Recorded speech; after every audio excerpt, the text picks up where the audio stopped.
Zum Glück ist Freitag. Mit dem Fabian Unterreger. In dieser Reihenfolge gehen wir mal durch. Vielleicht habt ihr es gelesen, diese Woche. Ja. Eins am Sagen. Soll ich zuerst noch einleiten, Herr Giro? Ja, mach. Diese Woche ist nämlich in der Zeitung gestanden, dass die Billig-Airline EasyJet schon bald Flugzeuge für das Rollen am Boden mit Wasserstoff, Sauerstoff, Brennzellen betreiben, also mit Hybridmotoren. Das ist eigentlich umwelttechnisch enorm lobenswert, Herr Nationalrat von der Grünen, Bastian Giro. Ja, nein. Schaut, Billigflüge, das ist das Hiroshima von Umwelt. Wir von der Grünen Partei wollen darum, dass die Flüger nur noch mit Sonnenblumenöl statt Kerosin dürfen fliegen. Dazu sollen alle Jets nur noch über Herdöpfelfelder starten. Das verstehe ich jetzt nicht. Warum? Ja, mit dem heissen Sonnenblumenöl könnten die Herdöpfel direkt in Pommes frites umgewandelt werden und damit die Schweizer Pommes frites Industrie ankurbeln. Erfindergeist ist momentan auch gefragt in einem anderen Bereich. Das Zika-Virus breitet sich massiv aus.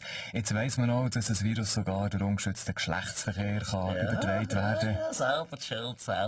Ja, guten Morgen, der SVP-Nationalrat und Medizinhistoriker, Ex-SVP-Nationalrat, korrekt bleiben. Christoph Mörgeli, wie sieht ihr denn aus heute am Morgen? Jesus Gott, der hat ja einen rabenschwarzen Kopf und einen Bord aus Bananen. Ja, schauen Sie, ich bin mit meinen Freunden von der Pegida Schweiz in Luzern an der Fasnacht gewesen. Als Flüchtling verkleidet, verstehen Sie? Gefällt es Ihnen nicht? Schauen Sie, das würde Ihnen, glaube auch noch gut stehen, Doriani. Rückli von der Rückli, sag ich da. Ich nutze die Gelegenheit für ein Themawechsel. Der Chemiekonzern Syngenta ist an China verkauft worden und dann habe ich auch gelesen, dass der Trinkflaschenhersteller SIG auch noch verkauft wird. Muss uns das alles zu denken geben? Alles geht an China. SVP, Altbundesrat Christoph Blocher. Doriani, muss Ihnen sagen, die Gentechnologie war willkür gewesen.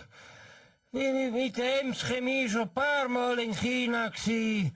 Und ich sage Ihnen, wenn man all die Gesichter anschaut, fällt einem schon auf, dass alle Chinesen genau gleich aufgefärbt. Sage Ihnen, Freya Kempfglav ist Gebärmutter von China. Irgendwie läuft mir die Sendung 1000 Ruder heute alles ein bisschen wird. Vielleicht ein bisschen Musik, die das Ganze wird beruhigen und auflockern. Peach Weber, vielleicht etwas Kleines, Musikalisches, Fasnächtliches auf Lager für uns? Ja, sehr gerne, ja.